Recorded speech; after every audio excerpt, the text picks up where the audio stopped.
Assalamualaikum warahmatullahi wabarakatuh. Hamdan wa syukran lillahi.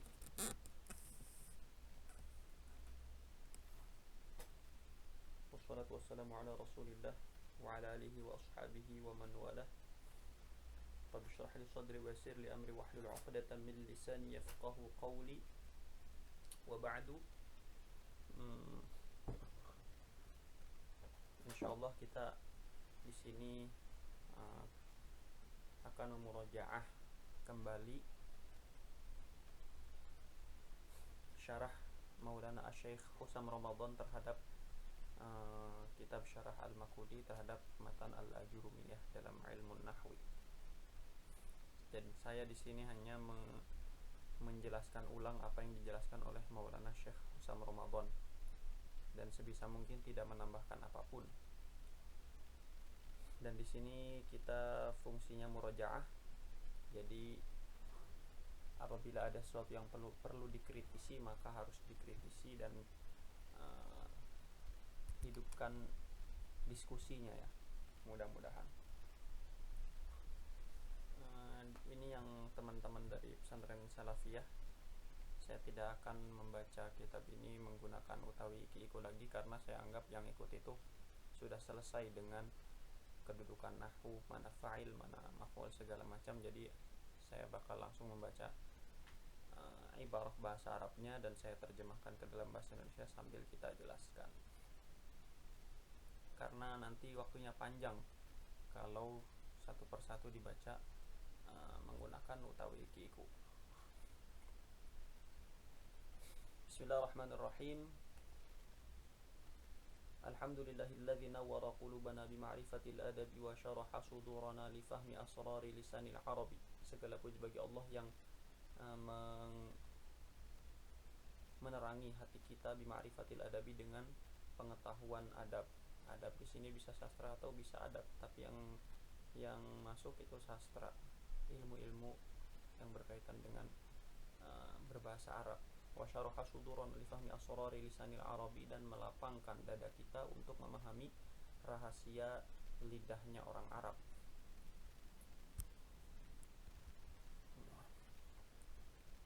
Hatta ijtanaina, sampai kita bisa memetik min atiri zahrihi, dari wanginya bunga lisanul arab tadi, wa yani'i thamarihi, dan matangnya buah daripada lisanul arab tadi. Tadi ijtanaina belum ketemu maf'ulnya. Nah, maf'ulnya adalah ini. Ma jadat alaihi al-ainu, sesuatu yang jadat baik tenang alaihi kepada ma tadi al-ainu apa penglihatan, wajtanaina dan kami petik min araisi ghurarihi dari indahnya pilihan sesuatu yang ghuror itu adalah harta pilihan. Ghuror pilihan-pilihan dari lisanil arab tadi, wa nafaisi ghurarihi dan mutiara-mutiara lisanul arab yang berharga. Sama istanaina di sini belum ada maf'ulnya, maka maf'ulnya itu di ma di sini. Ma taqirru bihi al-ain, sesuatu yang menenangkan pandangan. Wassallallahu ala sayyidina Muhammadin an-nabiyil auhadi akrami man bu'itsa lil ibad.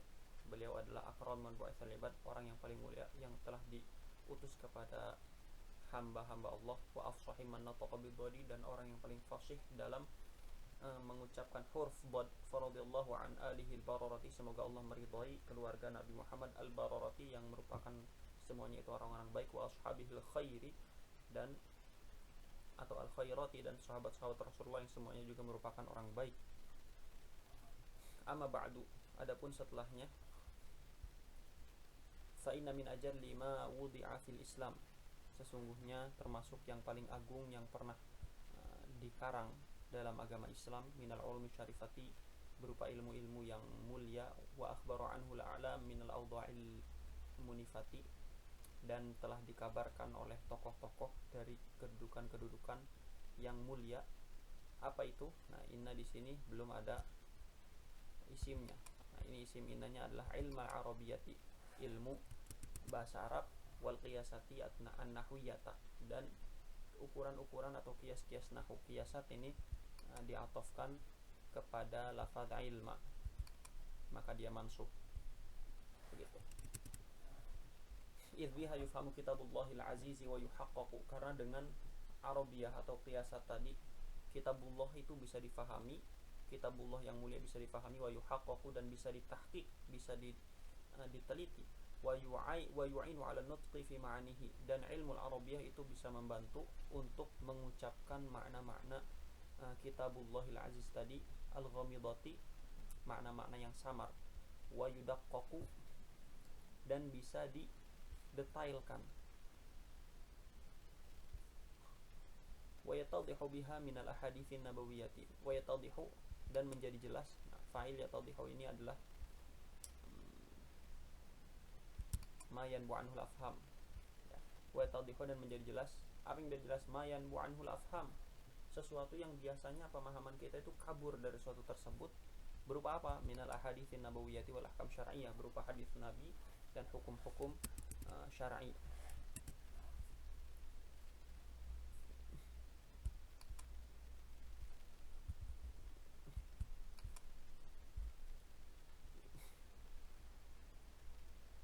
Wa yanfatihu dan terbuka.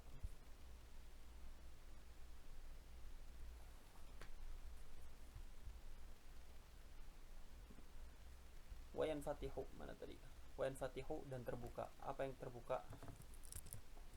Yang terbuka ini di sini adalah ma yu'ridu minal iham. Dan terbuka, apa yang terbuka? Ma yu'ridu minal iham, sesuatu yang bisa memalingkan dari iham, dugaan-dugaan, wal ibham dan kesamaran-kesamaran. Itu yang terbuka. Nah, ma yu'ridu minal iham wal ibham berupa apa? Min masyakiliha wa syawaridi masalikiha, berupa permasalahan-permasalahan hadis-hadis nabawiyah dan jalur-jalur hadis nabawiyah dan ahkam syar'iyah tadi yang bertebaran. Syawarid artinya bertebaran. Begitu ya.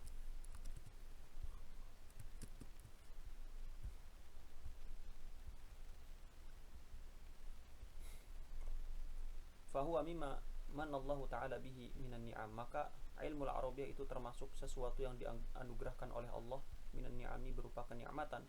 Wa khussa bihi sayyidu hadhil ummati, dan telah dikhususkan bihi dengan ilmu al-Arabiyah. Siapa yang dikhususkan? Sayyidu hadhil ummati, tuannya umat ini, duna sayyidil umami, bukan umat-umat yang lain. Wa qad ja'a fi fadlihi, wa qad ja'a dan sungguh telah datang,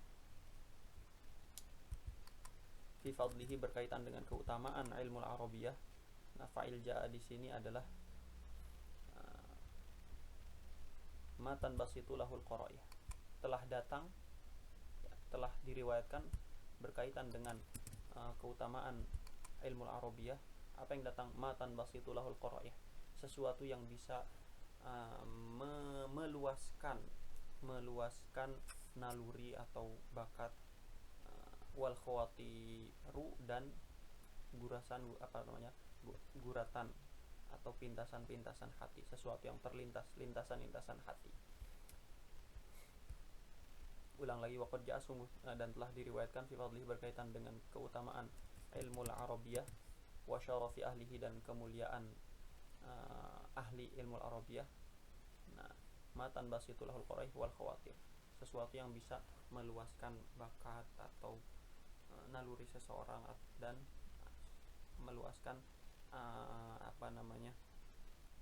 sesuatu yang terlintas dalam pikiran seseorang. Berupa apa? Minal ahaditsin nabawiyyati, berupa hadis-hadis Nabi, wal akhbar dan informasi, berita-berita, wal haddi ala ta'allumihi, dan juga telah datang berkaitan dengan motivasi atau dorongan untuk mempelajari ilmu al-Arabiyah, wasti'mali tafahumihi, dan untuk mempergunakan pemahaman mengenai ilmu al-Arabiyah, min wasiyil ulama'i, berupa wasiat-wasiat para ulama, wal akhyari dan orang-orang baik.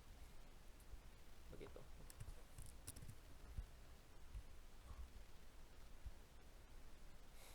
Wala tafi ilmahu ad-dawawin aw ad-dawawinu, dan buku-buku yang ditulis itu tidak bisa memenuhi ilmu al-Arabiyah.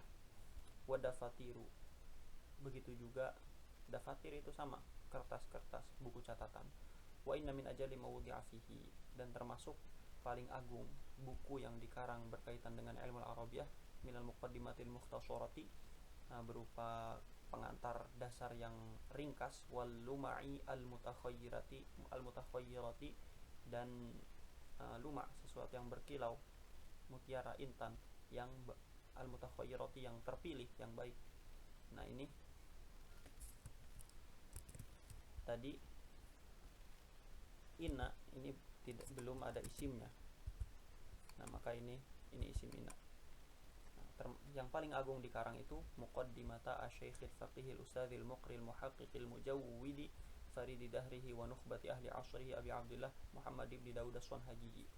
Termasuk karangan paling agung itu adalah muqaddimahnya Syekh Muhammad bin Daud as-Sunhaji, urifa bi ibni Ajurum, yang dikenal dengan nama Ibnu Ajurum, yaitu pengarang jurumnya ini. Fahiya miftahu ilmi lisan, maka muqaddimah jurumnya itu merupakan kunci dari ilmu lisanul Arab, wa misbahu ghaibil bayan, dan merupakan penerang lampu bagi penjelasan yang samar.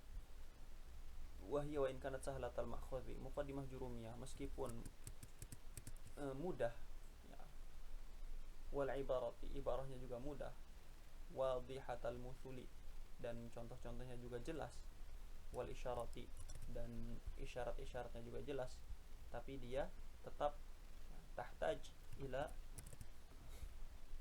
ini khobar dari hiya mubtada, khobarnya di sini, tetap dia membutuhkan ila tanbih ala muqfaliha, membutuhkan kepada peringatan ya, penegasan ya, mengingatkan, kita perlu untuk diingatkan terkait muqfaliha, sesuatu yang terkunci dalam muqaddimah jurumiyah, wa tantiji isyaratiha, dan butuh juga untuk menghasilkan isyarat-isyarat daripada muqaddimah al-ajrumiyah, wa muthuliha, dan contoh-contohnya. Fadha'na 'alaiha syarhan shaghiral jirmi, maka kata Syekh Makudi, kami meletakkan, mengarang 'alaiha, terhadap muqaddimah jurumiyah tadi, syarhan shaghiral jirmi, penjelasan yang ukurannya kecil, katsiral ilmi, tapi banyak ilmunya. Nanti kita akan lihat betapa mendalamnya penjelasan Syekh Al-Makudi ini. La yamulluhun naziru, orang yang melihatnya, orang yang memikirkannya tidak akan bosan. Wa la yadhummuhul munaziru, dan orang yang ingin mendebatnya juga tidak akan mencela dia. Qala Syekh rahimahullah, berkata Asy-Syaikh Ibnu Ajurum rahimahullahu taala, apa yang beliau katakan, al-kalamu huwal lafzul murakkabul mufidu bil wad'i. Di sini kenapa Ibnu Ajurum memulai dengan bab kalam? Ulama nuhat ya, ulama ilmu nahwu dalam mengarang kitab-kitab nahwu terbagi menjadi dua mazhab dalam memulai kitabnya. Mazhab pertama ada yang memulai kitabnya dengan bab kalam. Mazhab kedua ada yang memulai kitabnya dengan pembahasan mengenai kalimah. Yang memulai dengan bab kalam, alasannya adalah karena ilmu nahwu itu tujuannya adalah berkaitan dengan lafaz setelah dia masuk dalam suatu susunan. Jadi ilmu nahwu itu tidak ada urusannya dengan suatu lafaz ketika masih sendiri, seperti rojulun, doribun, doroba, itu lafaz masih sendiri, tidak ada urusannya dengan ilmu nahwu. Urusan dengan ilmu nahwu itu kalau dia sudah masuk susunan zaid doang, tidak diurus dalam ilmu nahwu. Tapi kalau ja'a zaidun, itu yang diurus dalam ilmu nahwu. Lafaz ketika masuk tarkib itu yang jadi problem dalam ilmu nahwu. Tapi kalau masih sendiri, tidak ada urusan dengan ilmu nahwu. Nah, kenapa dimulai dengan bab kalam? Sebagian ulama seperti matan jurumiyah ini, li'annal maqsud min ilmin nahwi huwa tarkib. Nah, yang dimaksud dari ilmu nahwu, tujuan utama ilmu nahwu adalah tarkib, susunan. Dan tarkib tidak terdapat kecuali dalam kalam. Tarkib tidak terdapat kecuali dalam kalam. Nanti kita bahas. Nah, ada sebagian ulama yang membahas pembahasan ilmu nahwu itu dengan membahas mengenai kalimah, seperti Ibnu Hisham Al-Ansari dalam matan Qatrun Nada, beliau memulai pembahasan dengan pembahasan kalimah. Kenapa? Karena meskipun ilmu nahwu itu tujuan utamanya adalah tarkib, dan tarkib itu hanya ada dalam kalam, tapi secara logika kita tidak akan memahami kalam sebelum kita memahami komponen yang menyusun kalam. Apa komponen yang menyusun kalam? Yaitu adalah kalimah. Yaitu, jadi dalilnya adalah la yumkin fahmul kalam biduni ma'rifati ajza'ihi wa ajza'ul kalam hiya al-kalimah. Maka dimulai dengan kalimah. Ibnu Ajurum berkata di sini al-kalam huwa al-lafzul murakkabul mufidu bil wad'i.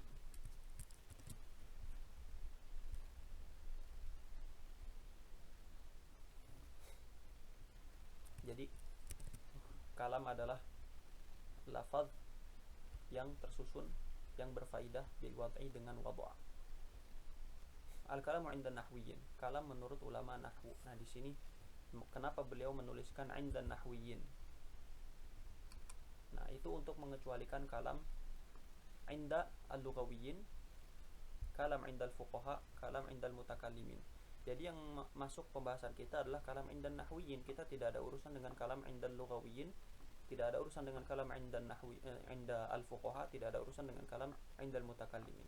Apa itu kalam 'inda al-lughawiyyin? Supaya kita memahami kalam 'inda nahwiyyin, kita perlu memahami dulu kalam 'inda ghairin nahwiyyin, sehingga pemahaman kita mengenai kalam 'inda nahwiyyin itu mendalam. Kalam menurut lughawiyyin itu qaul. Kalam dengan qaul itu sama menurut lughawiyyin, yaitu kullu ma nutiqa bihi, segala sesuatu yang diucapkan.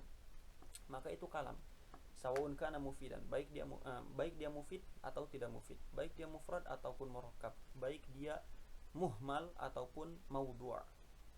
Muhmal itu adalah lafaz yang tidak ada maknanya, lafaz yang lam yudha' li ma'nan, lafaz yang tidak ada maknanya, seperti daiz. Daiz itu dalam bahasa Arab tidak ada maknanya, itu muhmal. Maudhu' kebalikannya, lafaz yang punya makna, seperti zaid. Nah, itu dia punya makna, yaitu nama bagi seseorang. Nah, itu semua kalam menurut lughawiyyin. Jadi kalam menurut lughawiyyin adalah kullu man nutiqa bihi. Itu pertama. Yang kedua, menurut lughawiyyin juga kalam itu mencakup juga kullu ma yastaqillu bi nafsihi fi ifadatil ma'na. Kullu ma yastaqillu bi nafsihi fi ifadatil ma'na. Segala sesuatu yang bisa berdiri sendiri dalam memfaidahkan makna, seperti isyarah. Isyarah itu kalam menurut lughawiyyin. Kalau saya bilang seperti ini, maka itu punya makna. Apa itu maknanya? Maknanya adalah na'am, maknanya adalah iya. Itu juga termasuk kalam menurut siapa? Menurut lughawiyyin. Masuk juga kitabah, tulisan. Tulisan juga adalah kalam menurut lughawiyyin. Nah, kemudian mengecualikan juga lafaz nahwiyyin di sini mengecualikan juga kalam menurut fuqaha. Tidak masuk dalam bahasan kita. Apa itu kalam menurut fuqaha? Dibahas dalam bab salat, ya, mubtilatus salat, hal-hal yang membatalkan salat. Yang membatalkan salat adalah diantaranya berbicara, mengeluarkan kalam dalam salat itu membatalkan salat. Apa yang dimaksud kalam di situ? Pertama, kullu harfin afhama ma'nan. Setiap huruf yang memberikan pemahaman terhadap makna, memberikan pemahaman kepada kita mengenai suatu makna. Seperti lafaz qi. Qi artinya jagalah olehmu. Seperti lafaz ai. Ai artinya pahamilah olehmu. Seperti lafaz fi. Fi artinya tepatilah olehmu. Itu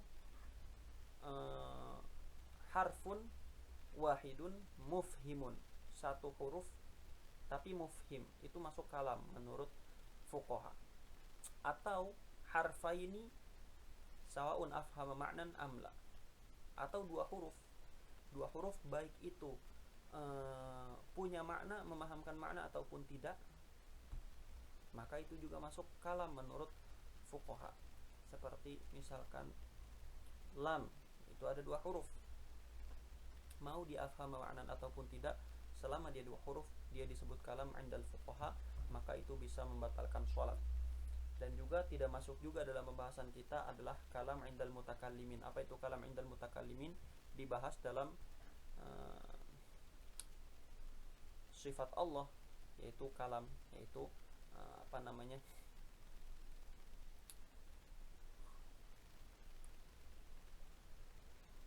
kalam menurut mutakallimin adalah kalam nafsi al-qaim bidzatihi ta'ala wa laysa biharfin wala shautin. Al-kalamun nafsi, ya, ucapan yang sifatnya nafsi. Nafsi itu dia tidak berupa huruf dan suara, tapi adanya dalam hati. Qaimun bidzatihi ta'ala, yang berdiri pada zat Allah Subhanahu wa taala, dan itu dibahas dalam ilmu kalam. Nah, itu tidak termasuk dalam pembahasan kita, makanya di sini beliau menegaskan al-kalamu 'indan nahwiyyin. Yang kita bahas adalah kalam menurut para nuhat. Tidak ada urusan dengan selain nuhat. Huwa ma dzakarahu. Kalam menurut nuhat adalah apa yang disebutkan oleh Ibnu Ajurumi dalam definisi di sini. Nah, ini al-lafzu al-murakabu al-mufidu, ini adalah kalam 'inda an-nuhat. Jadi kalam 'inda an-nuhat adalah al-lafzul murakabul mufidu bil wad'i. Fal-lafzu huwa shautu al-mu'tamidu 'ala maqati'il fami.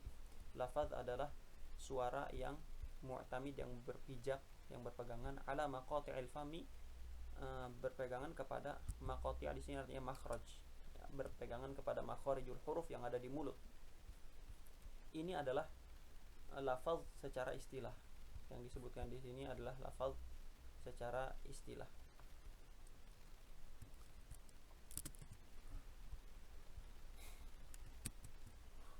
Secara bahasa, lafaz itu secara bahasa bimakna ar-rami. Lafaz secara bahasa adalah maknanya melempar. Luas. Semua melempar, segala sesuatu yang kegiatan melempar itu masuk dalam lafaz secara bahasa.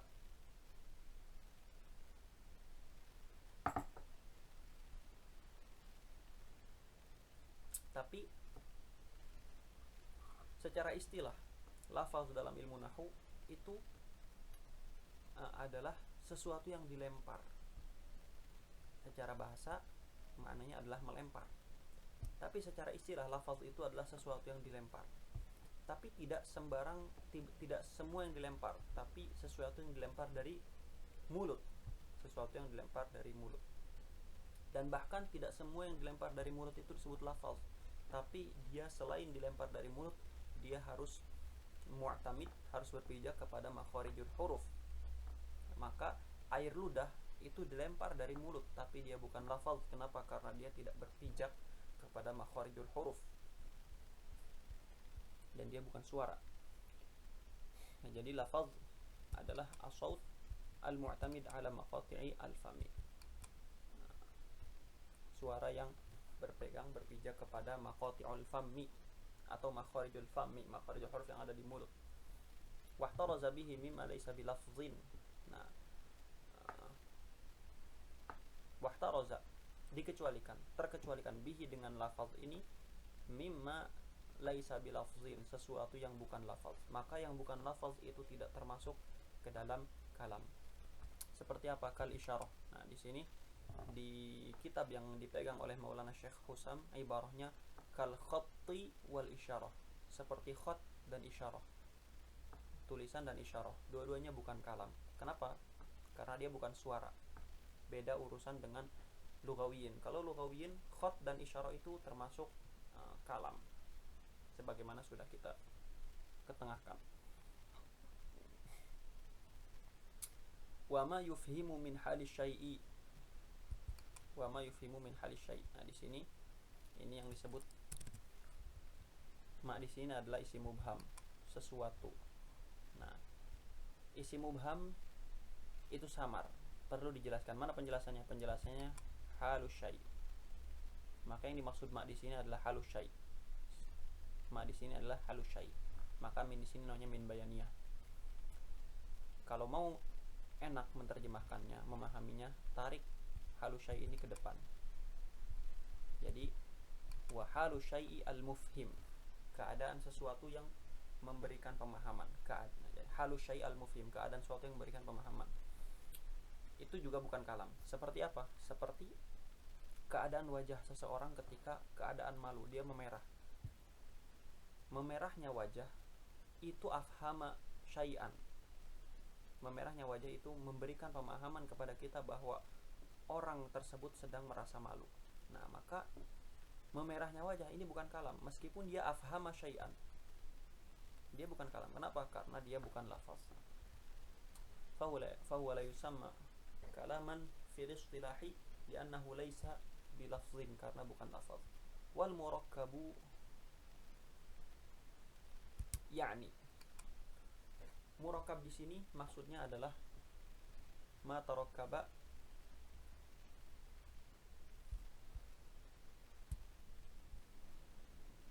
wal murakkabu yani ma tarakkaba min ismaini. Murakkab maksudnya adalah ma tarakkaba min ismaini, sesuatu yang tersusun dari dua isim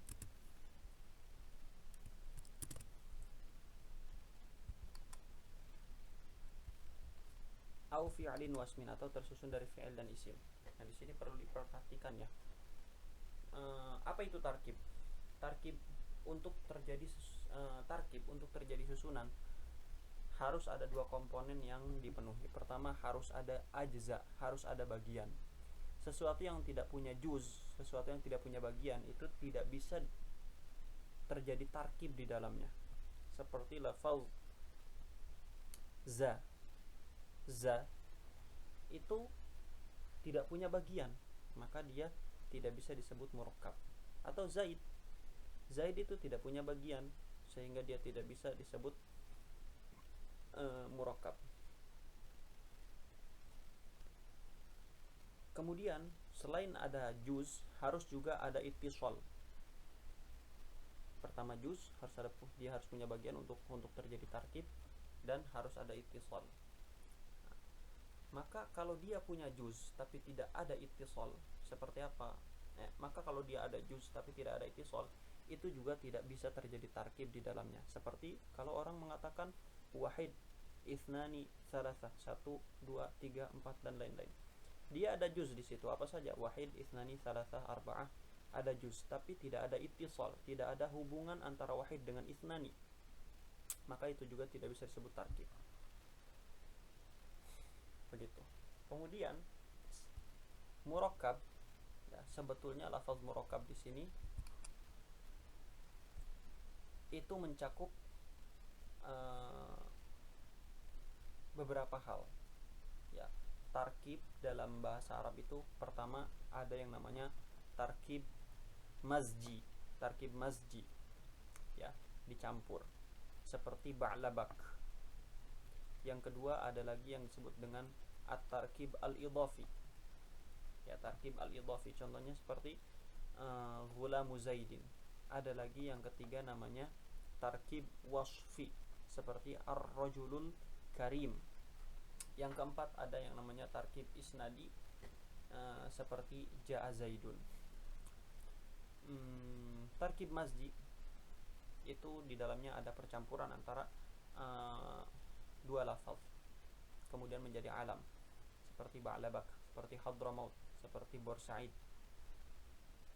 Tarkib wasfi itu yang di dalamnya terhadap pensifatan terhadap suatu lafaz, seperti ar-rajulul karim, maka di situ rajul disifati dengan karim. Yang ketiga idhafi, ghulamu zaidin, itu diidhafatkan lafaz pertama ke lafaz kedua. Nah, kalau al-isnadi di dalamnya terdapat penghukuman. Tarkib isnadi itu di dalamnya terdapat penghukuman. Ja'a zaidun, maka kita menghukumi Zaid dengan ja'a. Beda dengan idhafi dan wasfi. Idhafi dan wasfi tidak ada penghukuman di dalamnya, yang ada taqyid, mengikat. Jadi kalau saya bilang ar-rajulul karim, tidak ada hukum di situ, tapi di situ kita mengikat rajul dengan karim. Ar-rajulul karim, laki-laki yang mulia itu. Kenapa laki-laki yang mulia itu belum dihukumi oleh kita? Baru laki-laki yang mulia belum dihukumi. Kenapa laki-laki yang mulia itu? Ada apa dengan dia? Belum ada hukum di situ. Hanya ada taqyid, hanya ada pengikatan, mengikat yang pertama dengan yang kedua. Sama juga dengan idhafah. Contohnya ghulamu zaidin. Kita tidak menghukumi ghulam dengan Zaid, tapi ghulam di situ bukan ghulam secara umum, tapi hanya ghulamnya Zaid. Jadi tidak ada penghukuman. Yang ada penghukuman hanya murakkab isnadi. Nah, seharusnya lafaz murakkab di sini itu mencakup murakkab wasfi, murakkab idhafi, murakkab mazdi dan murakkab isnadi. Semuanya masuk dalam lafaz murakkab. Tapi kalau kita perhatikan contoh yang didatangkan oleh Syekh Al-Makudi di sini, pertama beliau mendatangkan Zaid qaim, kemudian beliau mendatangkan qama Zaid. Beliau mengkhususkan murakkab di sini dengan murakkab isnadi. Jadi beliau mengkhususkan murakkab di sini dengan murakkab isnadi, sehingga selain murakkab isnadi bukan termasuk kalam. Begitu, bukan termasuk kalam. Kemudian kalam itu susunan utamanya hanya perlu dua isim dan atau fi'il dengan isim. Dua isim atau fi'il dengan isim. Sehingga selain dua isim dan fi'il dengan isim itu tidak termasuk kalam, tapi termasuk tawabi'ul kalam seperti huruf, misalkan Zaidun fid dari. Nah, apakah fi di situ termasuk dari atau qoma Zaidun fid dari? Apakah qoma Zaidun fid dari di situ termasuk penyusun kalam? Enggak. Karena di sini tidak disebutkan huruf, hanya dua isim atau fi'il dengan isim, sehingga fid dari dia min tawabi'il kalam dan bukan termasuk daripada kalam. Begitu. Yakni maksudnya, nah, kalau kita pahami tadi ya, jadi murakkab di sini penjelasannya sedikit perlu kita tadqiqun nazar, kita perlu pemikiran dan pembacaan yang mendalam ya, matarakab min ismaini dan seterusnya sampai waktu sama al-jumlah al-fi'liyah itu perlu tadqiq fin nazar. Maka dari itu, karena butuh kepada pemikiran yang mendalam untuk memahami lafaz murakkab di sini menurut Syekh Al-Makudi, maka dari itu Syekh Al-Makudi di sini menuliskan ya'ni. Nah, ya'ni ini menunjukkan bahwa lafaz setelah ya'ni itu perlu kepada tadqiqun nazar, yahtaj ila tadqiqin nazar, perlu pembacaan yang mendalam. Dan sudah kita buktikan tadi bahwa ternyata yang dimaksud murakkab oleh Syekh Al-Makudi di sini, beliau menyempitkan lafaz murakkab kepada murakkab isnadi, sehingga tidak masuk murakkab wasfi, idhafi dan murakkab mazdi. Begitu. Ma tarakkaba min ismaini. Murakkab itu sesuatu yang tersusun dari dua isim. Nahu Zaidun qaimun wa tusamma jumlatal ismiyata, dan disebut dengan jumlah ismiyah. Kenapa disebut jumlah ismiyah? Li'annaha ibtada'at bi ismin, karena dimulai dengan isim. Au fi'lin wasmin, atau ini ataf kepada ismaini di sini. Ya. Ini diatofkan kepada ismaini.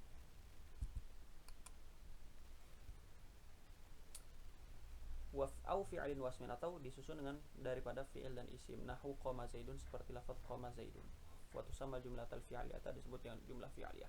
Wahtaraza bihi mimma laysa bimurakkabin, dan dikecualikan ya, musannif mengecualikan bihi dengan lafaz murakkab tadi, mimma laysa bimurakkabin, dari segala sesuatu yang bukan murakkab. Maka sesuatu yang bukan murakkab itu tidak termasuk daripada kalam. Panganan. Sama di sini juga ya, perlu pembacaan yang mendalam. Syekh Al-Makudi hanya menyebutkan laisa bimurakkabin, padahal lafaz murakkab di sini mengecualikan bukan hanya murakkab saja, bukan hanya sesuatu yang bukan murakkab yang dikecualikan, tapi juga segala sesuatu selain murakkab isnadi. Jadi di sini seharusnya kalimatnya wahtaraza bihi mimma laisa bimurakkabin isnadiyin, karena selain murakkab isnadi dikecualikan pula dengan lafaz murakkab di sini. Nahu Zaid, seperti lafaz Zaid. Zaid itu tidak murakkab, dia mufrad. Wa qam, dan lafaz qam juga dia tidak murakkab. Dan segala sesuatu yang bukan murakkab isnadi tidak masuk dalam lafaz murakkab di sini, karena Syekh Al-Makudi karena Syekh Al-Makudi mendatangkan di sini bahwa murakkab itu yang tarakkaba min ismaini yaitu jumlah ismiyah, dan tarakaba min fi'lin aw wasmin yaitu jumlah fi'liyah. Maka selain murakab isnadi tidak termasuk. Jadi di sini ibarahnya perlu bacaan yang lumayan mendalam. Kemudian nahwu Zaid. Zaid di sini dan lafaz qom di sini tidak bisa kita harokati dengan Zaidun dan tidak bisa diharokati dengan koma. Kenapa? Karena Zaidun, kalau kita harokati Zaidun, tidak kita baca Zaid, tapi kita baca Zaidun, maka artinya dia marfu'. Sedangkan suatu lafaz tidak bisa dihukumi dengan marfu' kecuali kalau dia sudah masuk dalam susunan kalam. Sedangkan dia bukan murakkab, karena dia bukan murakkab tidak bisa kita harokati Zaidun. Begitu juga lafaz qama. Qama di sini tidak bisa kita baca qama, harus dibaca qam. Kenapa dibaca qam? Karena al-i'rab wal bina yalhaqani al-lafza ba'da tarkib. Karena suatu lafaz bisa disebut dia itu mu'rab dan bisa disebut dia itu mabni kalau dia sudah tersusun dalam suatu kalam. Kalau belum tersusun dalam suatu kalam, tidak bisa sesuatu itu disebut mu'rab ataupun mabni. Maka diharokatinya Zaid wa qam. Fahadha laysa bikalamin, maka semua ini bukan kalam. Wa in kana lafzan, meskipun dia lafaz, li'annahu ghairu murakkabin, karena tidak murakkab. Wal mufidu ya'ni. Nah, pakai ya'ni lagi. Jadi perlu pemikiran yang mendalam. Mufid, apa itu mufid? Ya'ni ma tahsulu bihil faidatu lis-sami'. Sesuatu yang tahsulu bihil faidah, bisa terjadi dengan suatu tersebut suatu faidah. Apa itu faidah? Faidah itu ma ya'khudhuhu sami'u minal kalam. Ma ya'khudhuhu sami'u minal kalam, sesuatu yang bisa diambil oleh pendengar dari suatu ucapan. Nah, itu faidah. Kalau kita lihat definisi faidah dan definisi mufid, ini umum, mencakup. Nah, nanti kita jelaskan ya. Gimana ya? Langsung dijelaskan aja sekarang. Jadi kalau kita lihat definisi faidah, apa itu faidah? Sesuatu yang difahami oleh pendengar dari suatu kalam. Maka segala sesuatu, semua lafaz yang pendengar itu mendapatkan faidah dari lafaz tersebut, dia bisa dikatakan mufid. Contohnya apa? Misalkan ada lafaz in qama. In qama, apabila berdiri. In qama Zaid, apabila Zaid berdiri. Di situ pendengar mendapatkan faidah. Dia memahami sesuatu. Apa itu? Dia memahami bahwa in qama Zaidun, bahwa ada sesuatu yang dikaitkan kepada berdirinya Zaid. Kalau Zaid berdiri, nah di situ berarti ada sesuatu yang akan terjadi kalau Zaid berdiri, tapi belum dikasih tahu nih sesuatu yang akan terjadinya apa. Nah, maka pendengar memahami sesuatu di situ, ada faidah di situ. Kemudian ghulamu Zaidin, pembantunya Zaid. Kalau orang mendengar lafaz tersebut, dia akan memahami sesuatu.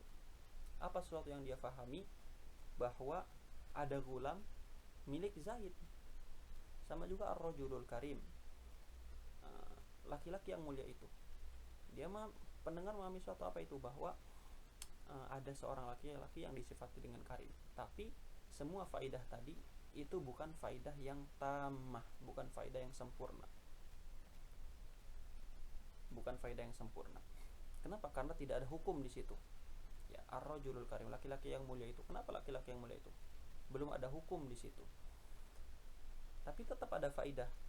Tapi faidah yang tidak tamah. Maka faidah itu ada dua. Ada faidah tamah, yaitu yang ada penghukuman di dalamnya seperti ja'a Zaidun. Ada faidah yang tidak tamah, seperti yang tidak ada hukum di dalamnya, tapi pendengar memahami sesuatu seperti ar-rajulul karim, laki-laki yang mulia. Dia pendengar memahami sesuatu meskipun tidak sempurna karena belum ada hukum di situ. Tapi tetap lafaz mufid di sini mencakup kepada faidah tamah dan faidah ghair tamah. Semuanya tercakup dalam lafaz mufid. Nah, kalau kita perhatikan contoh yang didatangkan oleh Syekh Al-Maqudi, nahwu Zaidun qaimun, kita memahami bahwa yang dimaksud dengan mufid di sini adalah ma tahsulu bihi al-faidatu tammatu lis-sami'. sesuatu yang bisa terjadi dengan suatu tersebut faidah yang sempurna lisami'i bagi pendengar. Nah, jadi yang dimaksud faidah di sini adalah faidah tammah. Difahami dari mana? Difahami dari lafaz Zaidun qaimun yang merupakan contoh yang didatangkan oleh Syekh Al-Makudi. Nah, lagi-lagi perlu pembacaan yang mendalam. Kenapa? Karena beliau mendatangkan lafaz ya'ni di sini, sehingga itu menunjukkan bahwa lafaz setelahnya itu dakik, itu sedikit rumit, perlu pemikiran yang mendalam.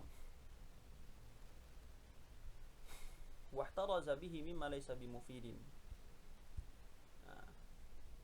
Wahtaraza, dan terkecualikan bihi dengan mufid di sini, yang dimaksud dengan faidah tamah di sini, ma laysa bimufidin, sesuatu yang tidak mufid. Nahu as-sama'u fawqana, seperti lafaz as-sama'u fawqana, langit di atas kita.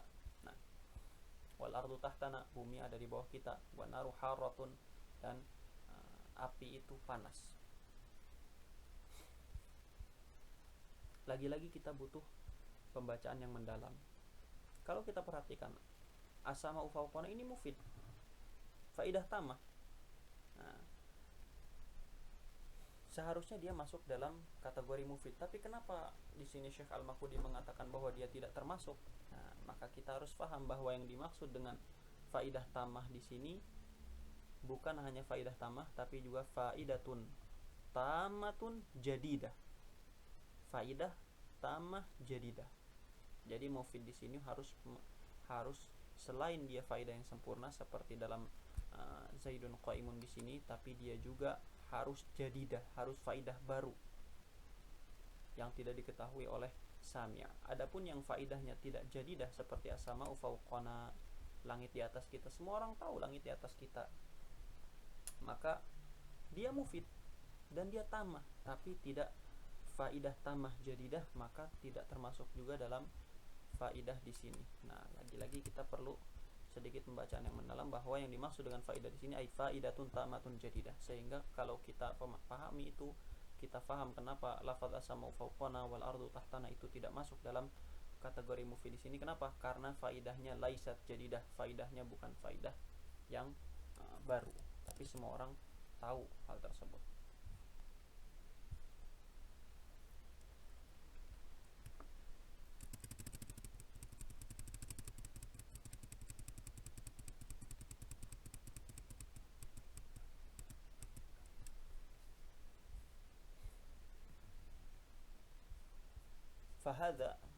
Fahadha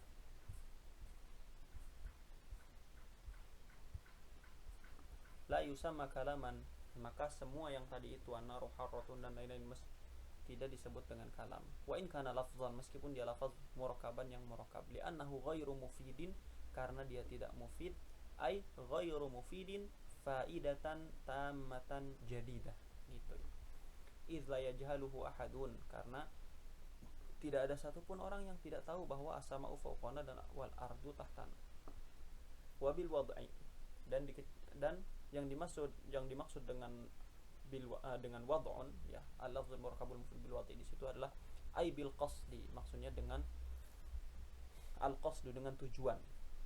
Jadi selain dia lafaz yang murakkab yang mufid faidatan tamah jadidah, dia juga harus diucapkan dengan sengaja, dengan maqsud.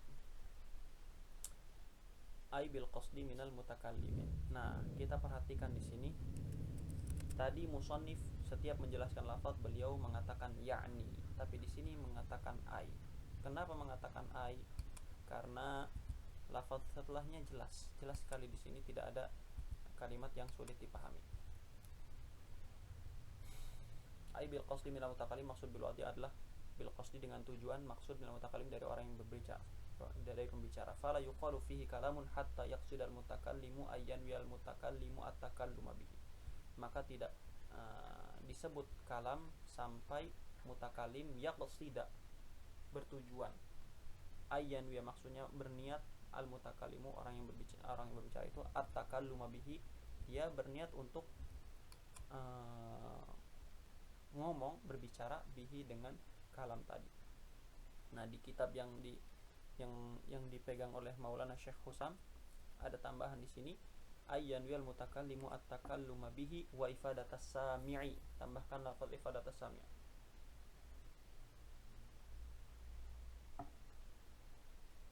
Wa ifadatas sami'. Jadi tidak bisa disebut kalam sampai dia bil wad'i, sampai dia dengan sengaja diucapkan oleh mutakalim.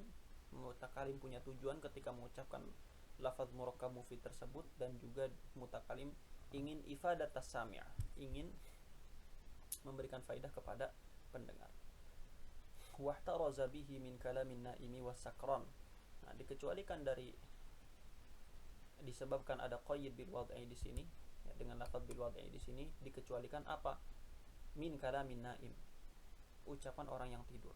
Orang yang tidur itu la yata'aqqalu ma'na. Orang yang tidur wasakron dan orang yang mabuk itu dua-duanya, naim dengan sakron itu, la yata'aqqal ma yaqulu bi ma yaquluhu. Mereka berdua itu tidak memikirkan apa yang diucapkan. Sedangkan al-qasdu far'ut ta'aqqul. Ya, seseorang dikatakan sengaja punya tujuan ketika berbicara kalau dia ya ta'aqqal, kalau dia memikirkan apa yang diucapkan. Kalau tidak dipikirkan maka dia tidak yaqsid. Ya, itu kaidahnya al-qasdu far'ut ta'aqqul. Wa ma yu'allamu minat tuyur, dan at-tuyur al-mu'allamah, ya, burung-burung yang diajari berbicara seperti burung beo itu juga tidak tidak bisa disebut kalam. Kenapa? Karena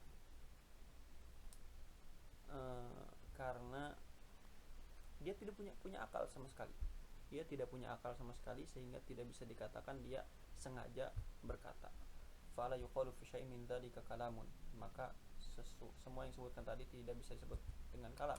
Wa in kana lafzan murakkaban mufidan, meskipun dia merupakan lafaz murakkab yang mufidan fi zahir. Mufidan fi zahir.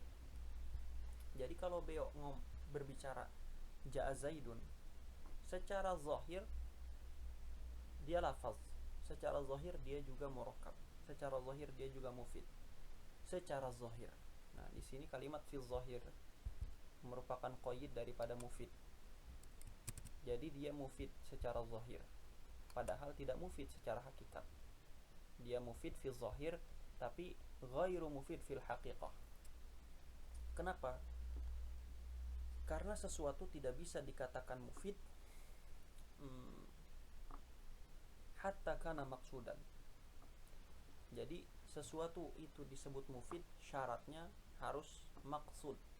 Maka kalau ghair maksud dia tidak bisa dikatakan mufid.